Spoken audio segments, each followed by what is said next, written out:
नमस्कार श्रोता मित्रों। आइए आज सुनते हैं कुर्तुल एन हैदर जी की लिखी कहानी मैं बोरी डूबत डरी। तो कहानी शुरू करें दोस्तों। राधिकापुरी आश्रम हुगली के किनारे बांस के हरे भरे झुंड में छिपा हुआ था। शाक्त और वैष्णव विश्वासों के आधुनिक मिश्रण के कारण आश्रम की शिक्षाएं बहुत प्रसिद्ध थीं। रविवार के दिन नावों, ट्रेनों, मोटरों और टूरिस्ट बसों से झुंड के झुंड श्रद्धालु वहां आते थे। विदेशी सैलानी आश्रम के सुंदर उद्यानों में टहलती गायों और भीख मांगते बच्चों की तस्वीरें खींचते और विदेशी विद्वान गीता अकादमी के एयर कंडीशन्ड कमरों में चौकियों पर बैठकर वेदांत पर उपदेश सुनते। डॉक्टर सिडनी किम्बरलैंड उन्हीं विदेशी विद्वानों में से था। वह भारतीय दर्शन पर एक पुस्तक लिखने के लिए यहाँ आया था। जिस दिन वह राधिकापुरी पहुंचा, एक राष्ट्रीय नेता वहां आए हुए थे। उनके कारण बहुत हंगामा था। डॉक्टर किम्बरलैंड कुछ देर इधर उधर घूमता रहा। शहर के बाजार का उसने एक चक्कर लगाया, जहां मिठाइयाँ, मूर्तियाँ, पुष्प और राधा कृष्ण और गौरी शंकर की तस्वीरें बिक रही थी। कुछ भूखे बच्चे भीख मांग रहे थे। फिर वह आश्रम के पीछे गंगा किनारे घूमने लगा। नदी के चौड़े पाट के उधर बॉटनिकल गार्डन की हरियाली जहां तक नजर आती थी, वहां एक सफेद मोटरबोट तेजी से जा रही थी। वह घाट की सीढ़ी पर रुमाल बिछाकर बैठ गया। इतने में एक लड़की ने पीछे से आकर उससे कहा, डॉक्टर किम्बरलैंड, दीदी आपको बुला रही हैं। वह तत्काल उठा और अपने कागजात संभालकर लड़की के साथ एक सुंदर झोपड़े में पहुंचा, जो दरअसल आश्रम का दफ्तर था। उस दफ्तर में और दूसरे दफ्तरों में कोई फर्क न था, सिवाय इसके कि यहाँ भौतिक व्यवसाय की बजाय आध्यात्मिक व्यवसाय होता था। कोनों में कुछ लड़कियां टाइप करने में व्यस्त थीं। बीच की मेज पर फाइलों के अंबार के पीछे दीदी माँ बैठी थी। उन्होंने ऐनक उतारकर आंखें मली और चुपचाप एक फॉर्म नवागत की ओर बढ़ा दिया और इशारा किया कि वह उस पर अपने हस्ताक्षर करते। यह फॉर्म गेस्ट हाउस की आवास व्यवस्था और खान पान के बारे में था। उसने दीदी माँ का धन्यवाद किया, लेकिन उन्होंने कोई उत्तर नहीं दिया। वह ऐनक लगाकर फिर से लिखने में व्यस्त हो गई। डॉक्टर किम्बरलैंड कुछ क्षणों तक मेज के सामने खड़ा रहा। वह भारतीय अध्यात्म और ज्ञान का प्रशंसक था, मगर वह यह नोटिस किए बिना न रह सका कि दीदी माँ एक सांवली और आकर्षक युवती हैं। वह उसकी उपस्थिति को बिल्कुल नज़रअंदाज करके मोटे रजिस्टर में खोई हुई थी।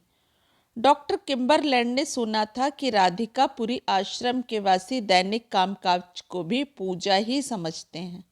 वे जिस भावना और लगन से मंदिर में कीर्तन करते हैं, उसी से आरा भी चलाते हैं, सूत भी काटते हैं और चटाइयाँ भी बुनते हैं। डॉक्टर किम्बरलैंड झोपड़े से बाहर आ गया और आश्रम के एक सेवक ने उसे उसके कमरे में पहुंचा दिया। दोपहर वह गीता एकेडमी की सीढ़ियों पर खड़ा था। तभी दीदी माँ वहां आ गई। उन्होंने उसे अपने साथ आने का इशारा किया और मौन रहते हुए सारे भवन की सैर कराई। जब वे हॉल से गुजरी तो लड़कों और लड़कियों ने, जो नीची चौकियों के सामने बैठकर अध्ययनरत थे, झुक झुक कर दीदी को प्रणाम किया। डॉक्टर को एकेडमी की बरसाती में छोड़कर दीदी माँ एक ओर चली गई। रात को डॉक्टर किम्बरलैंड ने अपने पड़ोस में ठहरे एक जर्मन वेदांत शास्त्री से पूछा कि दीदी माँ इतनी अहंकारी क्यों हैं। जर्मन वेदांत शास्त्री यह सुनकर जोर से हंसा और उसने कहा, वह सप्ताह में एक दिन मौन व्रत रखती हैं और आज उनका मौन व्रत है। तीसरे दिन सिडनी किम्बरलैंड की मुलाकात फिर दीदी से हुई। वह शाम को पुस्तकालय की सीढ़ियों पर बैठकर एक पाली पांडुलिपि को पढ़ने का प्रयत्न कर रहा था। दीदी माँ ठीक उसके सामने आ गई। उन्होंने ऑक्सफोर्ड शैली में उससे पूछा, क्या मैं आपकी कोई सहायता कर सकती हूँ? वह एक क्षण के लिए हड़बड़ा गया, क्योंकि उस अनोखी सी लड़की से शाम के उस झुटपुटे में अचानक मुठभेड़ की उसे आशा नहीं थी। पतंजलि की पांडुलिपि पर गौर करने की बजाय पिछले 3 दिनों से वह बराबर दीदी माँ के बारे में ही सोच रहा था। यह बात अजीब थी। उस आध्यात्मिक केंद्र में, वहाँ के पवित्र आध्यात्मिक वातावरण में उसे ऐसा नहीं सोचना चाहिए था, मगर ऐसा था। ऐसी संपूर्ण सुंदर स्त्री डॉक्टर किम्बरलैंड ने अपने जीवन में आज तक नहीं देखी थी। दीदी माँ अपने व्यक्तित्व की गंभीरता के साथ उससे कुछ दूरी पर एक सीढ़ी पर बैठ गई। ऐनक निकालकर उन्होंने अपनी सुरमई आंखों पर चढ़ाया और देर तक उसे उस प्राचीन पाली पांडुलिपि के बारे में बताती रहीं। सिडनी मंत्रमुग्ध और सम्मोहित होकर उन्हें देखता और सराहता रहा। यह मुझे क्या हो रहा है, उसने अपने आप से डरते हुए सोचा।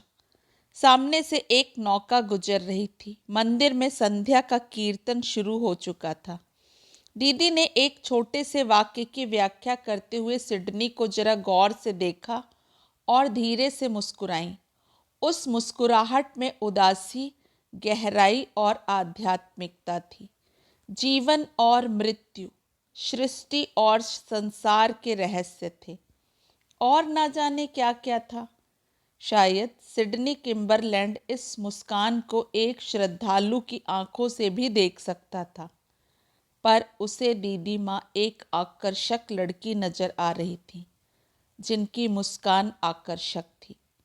वह ऐसी लड़की के रूप में नजर आ रही थी जो ग्रेट ईस्टर्न होटल के बाल रूम में नृत्य करने वाली भारतीय सोसाइटी गर्ल्स और विद्वानों की सभा में शामिल होने वाली, बौद्धिकता झाड़ने वाली, रंग बिरंगी साड़ियाँ पहने इतराती लड़कियों से भिन्न थी।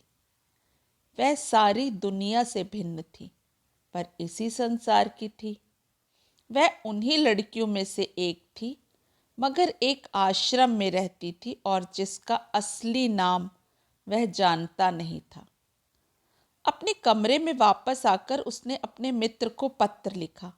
जेरी, क्या तुम सोच सकते हो कि मुझे भारत की एक सन्यासिन से एक तरफा प्रेम हो रहा है? सुबह आश्रम में अजीब सा सन्नाटा छाया हुआ था। नाश्ते के समय जर्मन प्रोफेसर ने सिडनी को धीरे से बताया, आश्रम की एक लड़की ने, जो कई वर्षों से यहाँ रह रही थी, एक कम्युनिस्ट से शादी कर ली है। कल आधी रात को एक नौका घाट से आकर लगी और उस लड़की का प्रेमी उसे अपने साथ बिठाकर दूसरे किनारे पर ले गया। वह दीदी माँ की प्रिय शिष्या थी। दीदी माँ का ख्याल था कि वह आध्यात्मिकता की सीढ़ियाँ बड़ी तेजी से चढ़ रही है।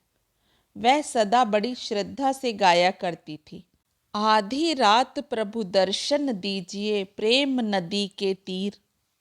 उस घटना के बाद दीदी माँ कई दिनों तक नजर नहीं आई। सिडनी प्रतिदिन शाम को पुस्तकालय की सीढ़ियों पर उनका इंतजार करता रहा, पर वह एक सप्ताह के लिए एकांतवास करने चली गई थी। उनके बिना आश्रम सबको बहुत सूना सूना लग रहा था। आश्रम के चारों बुजुर्ग बाबा जी, बड़ी माता जी, बड़े दादाजी और बड़ी दीदी दादी माँ का बहुत लिहाज करते थे और ख्याल रखते थे। अपनी संजीदगी और प्रतिष्ठा के कारण वह कम उम्र में भी बड़ी दीदी माँ कही जाती थी। दीदी माँ आखिर कौन है? अपने मानसिक द्वंद्व से क्षुब्ध सिडनी ने एक दिन जर्मन प्रोफेसर से पूछा। जर्मन प्रोफेसर ने कहा, कोई ऐसी रहस्यपूर्ण हस्ती नहीं है। वह उत्तर भारत के एक धनी परिवार की हैं। उन्होंने ऑक्सफोर्ड में दर्शन पढ़ा है। आध्यात्मिकता की ओर संभवतः उनका रुझान लड़कपन से था। माँ बाप ने उनका विवाह करना चाहा था, पर उन्होंने राधिकापुरी आश्रम में आकर रहना अधिक श्रेयकर समझा था। कुछ उथले लोगों का विचार था कि उन्हें जीवन में किसी गंभीर निराशा के दौर से गुजरना पड़ा है, जिस कारण उन्हें संसार से विरक्ति हो गई है। हमारी रोमन कैथोलिक ननों के लिए भी सामान्यतः यही कहा जाता है। कुछ का कहना था कि एक क्रांतिकारी पार्टी से इनका संबंध है, वे यहाँ भेष बदल कर रहती हैं। एक डॉक्टर मित्र का कहना है कि वे किसी मनोवैज्ञानिक उलझन की शिकार हैं, उन्हें मनोवैज्ञानिक के पास जाना चाहिए था, वे यहाँ आ गई। मेरा अपना विचार है कि ओह नमस्कार दीदी माँ। दीदी माँ पास से गुजरी। दोनों विदेशियों के नमस्कार का उन्होंने उत्तर दिया और मुस्कुराती हुई आगे बढ़ गईं। अगले कुछ सप्ताह सिडनी की दीदी माँ से प्रतिदिन मुलाकातें होती रहीं। दफ्तर में 2 घंटे काम करने के बाद वे सारे आश्रम का चक्कर लगाती थी। वह रसोई घर और वर्कशॉप का मुआयना करती थी और गेस्ट हाउस की खैर खबर भी रखती थी। उनके प्रवचन विदेशियों में बहुत लोकप्रिय थे, क्योंकि उनका अंदाजे बयां के कारण उन्हें अजनबीपन नहीं लगता था। वह विनम्रता की मूर्ति थी। वह सिडनी के साथ बेहद शिष्टाचार बरतती और प्रवचन के बाद देर तक अन्य दार्शनिक समस्याओं पर उससे विचार विनिमय किया करती थी। धीरे धीरे सिडनी किम्बरलैंड से एक विशेष बौद्धिक स्तर पर उनकी मित्रता हो गई। सिडनी एक दिन तालाब के किनारे टहल रहा था। वह वर्कशॉप से आती हुई उसे मिल गई।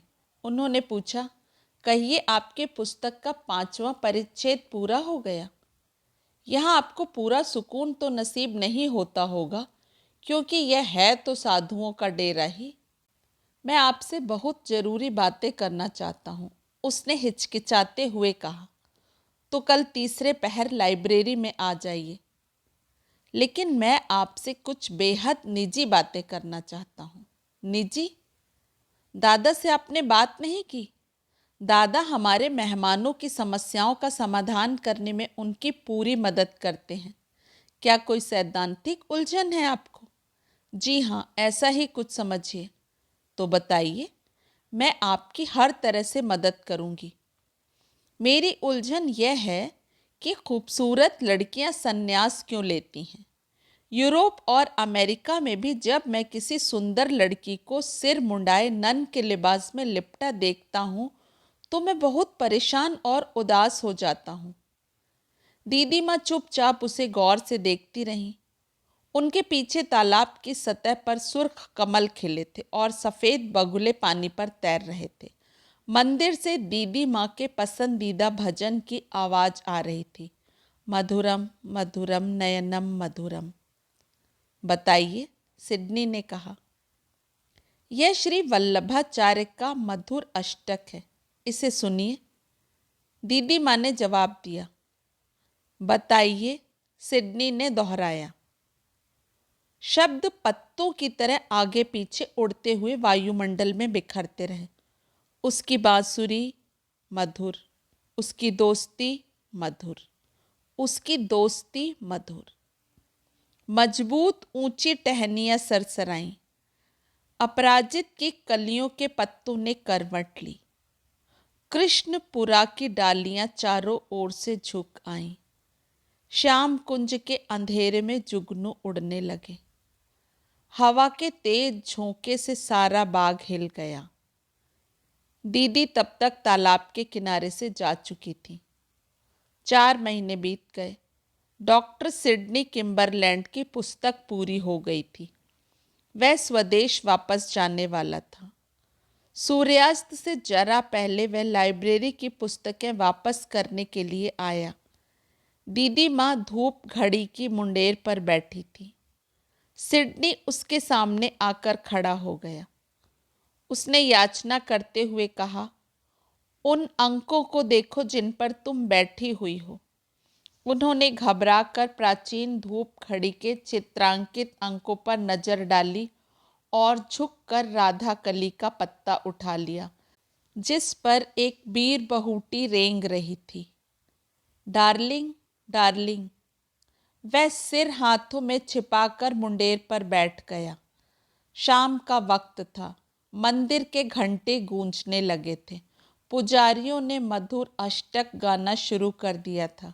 सामने से एक मोटर बोट मौजों को चीरती हुई गुजर रही थी।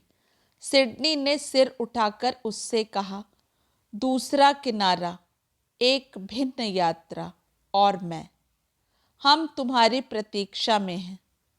लेकिन एक दिन बाद बहुत जल्दी ही प्रतीक्षा भी समाप्त हो जाएगी। समय दार्शनिकों की परवाह नहीं करता। सिडनी मुंडेर पर से कूदकर नीचे पगडंडी पर आ गया। गंगा मधुरा, माला मधुरा, जमुना मधुरा। समय निकल जाएगा, फिर तुम बैठी आध्यात्मिकता को चाटती रहना। सिडनी ने क्रोध से एक कंकड़ चिड़ियों के तालाब में फेंका। गोपी मधुरा, लीला मधुरा। सिडनी ने उसका हाथ थामकर चाहा कि उसे मुंडेर से नीचे उतार ले। शिष्टम मधुरा, सृष्टि मधुरा। हवा के तेज झोंके से उसकी साड़ी का आंचल उसके कंधों से गिर गया। वलितुम मधुरम, फलितुम मधुरम। सिडनी ने दहल कर उस पर नजर डाली। पहली बार उसने देखा कि उस आकर्षक युवती के सिर के बाल छोटे छोटे कटे थे और उसका सिर पीछे से लगभग मुड़ा हुआ था।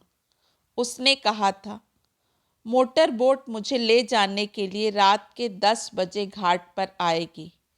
मैं धूप घड़ी की मुंडेर पर सारी रात तुम्हारे फैसले की प्रतीक्षा करूंगा, तब तक जब तक कि धुंधला उजाला गंगा की लहरों पर फैल नहीं जाता और मंदिर में घंटे बज नहीं उठते। मैं तुम्हारी राह देखूंगा, लेकिन उन क्षणों के साथ यह प्रतीक्षा भी खत्म हो जाएगी।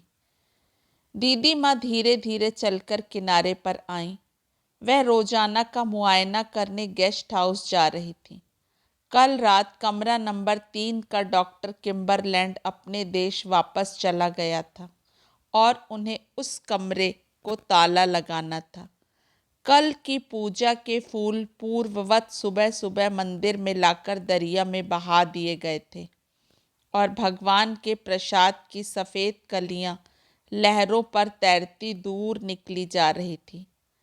दरिया पर झुककर उन्होंने धीरे से कहा, जिन ढूंढा तिन पाइयां गहरे पानी बैठ, मैं बोरी डूबत डरी रही किनारे बैठ। फिर वह सीधी खड़ी हो गई। नदी से आती हवा बहुत तेज थी। उन्होंने आंचल से सिर को अच्छी तरह ढांप लिया और कलाई पर माला दोहरी लपेटकर खाली गेस्ट हाउस की ओर चली गई। दोस्तों, आशा करती हूँ कहानी आपको पसंद आई होगी। जल्द ही फिर मिलेंगे एक नई कहानी के साथ। आप सभी का समय शुभ हो। नमस्कार।